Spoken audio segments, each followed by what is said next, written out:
What's up, everybody? Welcome to the Gooner channel, a channel 100% dedicated to the Arsenal, who, as we all know, are by far the greatest team the world has ever seen. Hope you're all enjoying your weekend as it draws to a close. I just finished watching England beat Israel in the Under-21 tournament in Georgia and Romania. Gotta say, so nice to have a bit of football on the telly, but it wasn't a great match. If I'm honest, I'm only really watching it to see Emile Smith Rowe. He started on the left. I think the whole game was hugely underwhelming. England with 2/3 of the possession, probably a bit more actually. Just didn't have that cutting edge. Got a goal. Actually, Emile Smith Rowe did score early on, but it was disallowed. And then we got a goal through Gordon. I think it was Gibbs White that had assisted him for it. And it was one of those sort of games where you're kind of half watching it, half reading a book or dozing off. Second half, though, a beautiful moment by Emile Smith Rowe.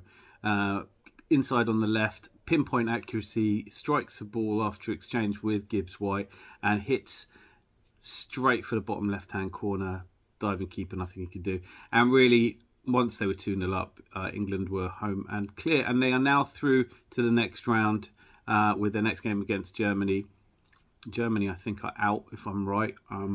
They lost to the Czech Republic and drew with Israel, so they're not having a good tournament. But as I said, the reason I'm watching is because I want to see Emile Smith Rowe. And I am a huge fan of Emile Smith Rowe. I think that when you go to matches, some players just pop out at you. Everyone's different. Everyone's entitled to their favourites. But for me, very early on, seeing him in the Europa League game, there was just something about him that I love the way he runs with the ball. I love the way that he plays with pride. I love his attacking movement. I just love watching Emile Smith Rowe. So obviously, like anybody who would call himself a fan, last season was hugely disappointing. Just a recap for any of you that were on Mars or not paying attention last season for one of our best seasons in 2 decades. Emile Smith Rowe, we found out, had been carrying for about the last 3 years a groin injury, which had been in almost constant discomfort. And the decision was finally taken to have that addressed with surgery. That's a great idea. There is no reason a young person should be playing through pain. It's not a good long-term strategy at all.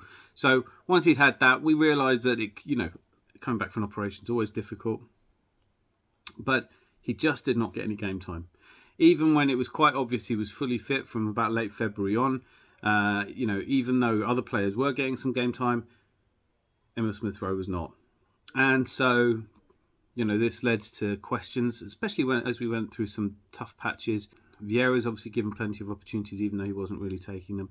And it started to circulate that Emile Smith Rowe might be on his way out of the club. And in typical Arteta fashion, he didn't really do anything to dispel that.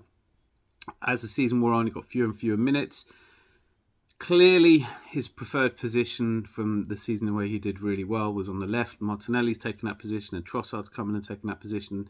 And so, the route to that closed down for him. Odegaard is the captain and an immovable in that position that you could see Emile Smith Rowe playing in. And Granit Xhaka had a new lease of life in that 8. But all of the whispers started to come out around April that Emile was being retrained as a left 8. And that kind of was difficult to understand because obviously that's where Granit Xhaka was playing, but you never know what's coming up with Arteta. And then there were noises that he was on his way out, that Aston Villa were interested, obviously Unai Emery was interested. And you could see it. You could kind of see that maybe Arteta had just taken a look at him, had a long, hard look at it, and just there was something not right with his character. He just didn't rate him. And then out of nowhere, Arteta came out and said, we're keeping him.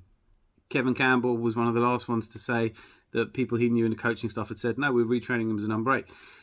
And then you go forward a little bit, and now, of course, that's what everyone's talking about with Kai Havertz. Now, I'm saying this on Sunday night, and we haven't officially signed Kai Havertz yet. I'm not in the know, and I'm not dealing in speculation. But I think, with people have got photographs of the Arsenal doctor on his way to Spain, where apparently Havertz is on holiday with a couple of his ex-Chelsea colleagues, and they're going to do a medical. Arsenal want him back in the country to formally announce it. All of this stuff. Kai Havertz looks as good as done. And if you were unsure about that, Then when Mikel Arteta, who's just done an interview, was asked about Declan Rice, he says, I do not speak about players who are not at the club. And then he was immediately asked about Kai Havertz, and he gave a few comments about him. So I think we know that Kai Havertz is an Arsenal player. But of course, it was a left field signing. It was an opportunist signing by Arsenal, and no one really knows where Kai Havertz is going to play at this point, and I certainly don't. But I've seen growing speculation, because we love to speculate, that Kai Havertz is going to be playing in that 8 role, that sort of Granit Xhaka position.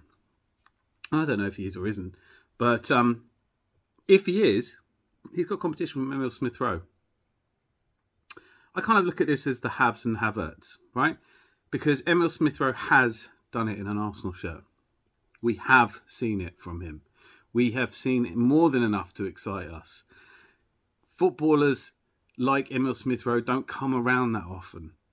Someone who's so good on the ball, somebody who's so good running with the ball and really gets and strikes fear into defences. Kai Havertz, I think, could be that, and all the talk is that he is that, and he has been that, and it's the second largest transfer fee we've ever paid. So fingers crossed it does work out, and he is brilliant. But I really think that one of the reasons I'm not convinced that he is going to be playing in that position is actually because, well, Emile Smith Rowe, I think, better in that position than him. And look, there's also discussions. Declan Rice, if he does come to the club, could very well play there as well. Who knows if Thomas Partey's leaving? Who knows, what Jorginho, how many games Jorginho is going to play, because it looks like he's decided to stay and not go back to Italy just yet. All these things to be considered. For me, Havertz, we're signing him. Obviously, one of the reasons we're signing him is because he is versatile. Now, I've seen Havertz talk about this and say that he prefers 9 or 10 position, but there's speculation that Arteta sat down with him and said, this is what I see for you, and he's really bought into it. But I think the pre-season is going to tell us all we need to know about this, because Havertz will be done in time for the pre-season. Emile Smith Rowe will be coming back from the tournament. Hopefully, England victorious. He's currently on a goal a game for England, so under 21s. So he was a standout player in that game as well. He is a class act. I think there'll be real competition for that place. There has also been stirrings about Milinkovic-Savic, which I think is brilliant, because I've been talking about him for a few months now. I really like him. I think he's one of the best players in Italy, most consistent players to not have won Serie A. And he's got his heart set on living. Whether it's a Premier League or, Inter, I don't know at this point. And there's only faint murmurings about it. It's nothing concrete. Certainly, I think if the Declan Rice deal goes south, if we're not able to get some of the other players, I know everyone's talking about Lavia. I definitely see Lavia as one for the future. Whether Lavia is somebody who would start now, this season, or, could he be another Albert Sambi Lokonga? Don't think so. Really hope not, but you never know. But I just want to say, I have not given up. I really believe that Emile Smith Rowe, Deluded Gooner said the same thing. I want a massive shout out to a great piece he did on it. He's one of our own, guys. Emile Smith Rowe deserves, I think he's going to get this season to prove himself. And I think he'll take it, because I think he has the character. He might not come across as the confident, brash type, but he is ruthless in front of goal. Last season, the season before's second top scorer for Arsenal. And scored more in that season than Havertz did in any of the 3 seasons he was at Chelsea. So I'm really hopeful about it. I want to say a massive well done for a quality goal. I'm looking forward to watching England-Germany. Always a good match, even if it's the under-21s. And, apart from anything, it's better than cricket, or I don't even know what other sports are on at the moment. Anyway, let me know in the comments what you think. But my feeling is Emile Smith Rowe is going to be the 8. The Havertz is going to be replacing Jesus more often than he is Emile Smith Rowe. But on top of all that, we really don't know what kind of formations. I'm so looking forward to the pre-seasons. And as for any other transfer news relating to Declan Rice, it's still all rumours and gossip, and I don't think we're going to get anything done before I go to bed tonight. So, until I see you tomorrow, be lucky and lots of love.